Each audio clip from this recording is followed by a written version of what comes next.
Баршаңызға қайырлы күн, менің каналыма қош келдіңіздер. Бүгін осындай өте жұп-жұмсақ әрі оқтаумен жаюды қажет етпейтін, дәмі тіл үйіретін медовик тортын дайындаймыз. Сондай-ақ бұл торттың кремі үйден табылатын қарапайым, қолжетімді заттардан тұрады. Сондықтан видеоны соңына дейін көріп, менімен бірге болыңыздар. Ең алдымен ыдысымызға сары май және балымызды саламыз. Газдың астын осылай орташа етіп жағып, жаңағы сары май мен балымызды толықтай ертіп аламыз. Сары май мен балды ертіп алғаннан кейін үстінен бір шай қасық толы ас содасын салып араластырамыз. Өзі осылай көпіріп, ағарып, кішкене көлемі үлкейе түседі.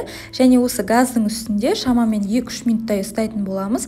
Балымыз осылай қызарып, кішкене әдемі түске енуі керек. Енді оттың астын сөндіріп, осы массамызды толықтай суытамыз. Ал енді бөлек бір ыдысымызға 4 жұмыртқаны салып, миксердің көмегімен кішкене шайқаймыз. Сәл уақыт өткеннен кейін осылай шекерімізді аз-аздан сала отырып, миксермен араластырамыз.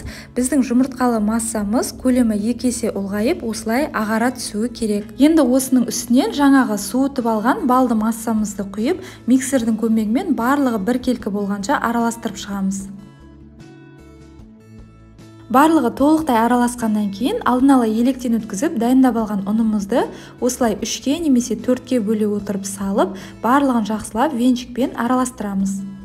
Алдағы уақытта менің каналымда шығатын түрлі жаңа рецептерді жіберіп алмас үшін арнама тіркеліп, қоңырауша белгісін басып қойыңыздар. Барлығын жақсылап араластырып алдық. Енді формамызға пергамент қағазын төсеп, осы қамырымыздың жартысын құйып, қасықпен тегістеп, 180 градуста алдын ала қызған пеште 4-5 минуттай пісіріп аламыз. Біздің коржымыз осылай қызарып, әдемі болып пісіп шықты. Ал енді қамырымыздың қалған жарты бөлігінде дәл осылай пісіріп аламыз.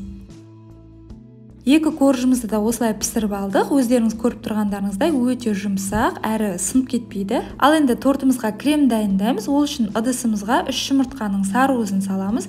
Үстінен шекерімізді және жүгері крахмалын саламыз.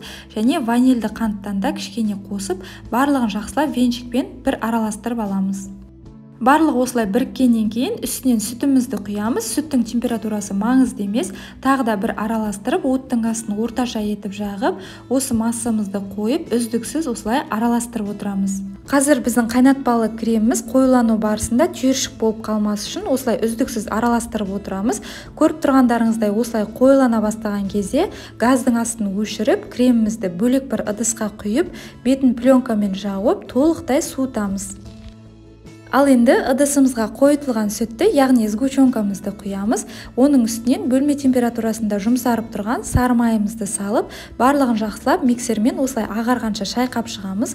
Осының үстінен жаңаға суытуға алып қойған заварной кремімізден осылай 2-3 қасықтан сала отырып, барлығын жақсылап миксермен толықтай біріккенше араластырып шығамыз.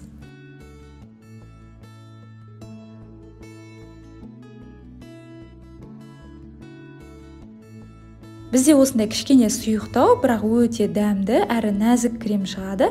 Енді жаңағы коржымызды шететтерін осылай түзулеп кесіп аламыз. Ортасынан теңдей етіп осылай бөлеміз.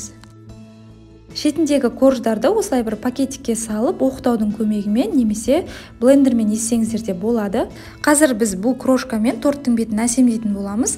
Ал енді тортымызды жинаймыз. Бірінші коржымызды қойып, үстінен 2-3 ас қасық кремімізден салып, осылай барлық жағын біркелкі етіп тегістеп жағып аламыз. Үстінен екінші коржымызды қойып, дәл осылай крем жағамыз. Қалған 2 коржымызды да осылай араларына крем жаға отырып, тортымызды жинап шығамыз.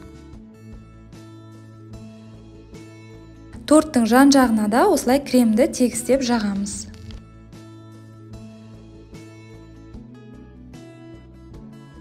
Кремді жағып болғаннан кейін осы крошкамен тортымыздың бетін, жан-жандарын осылай әсемдейміз.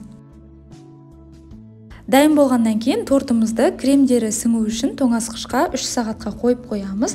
Көріп тұрғандарыңыздай, біздің балды тортымыз өте жұмсақ болып кесіліп жатыр. Дәмі де өте керемет болып шығады. Міндетті түрде осы рецептпен дайындап көріңіздер, сіздерге ұнайтынына сенімдімін. Видео ұнаған болса, пайдалы болған болса, каналыма міндетті түрде тіркеліп, қоңырауша белгісін басуды ұмытпаңыздар. Және де менің каналымнан осындай басқа да керемет рецептерді таба аласыздар. Міндетті түрде қарап шығуға кеңес беремін. Назарларыңызға көп рахмет. Сіздермен болған Нұрзина.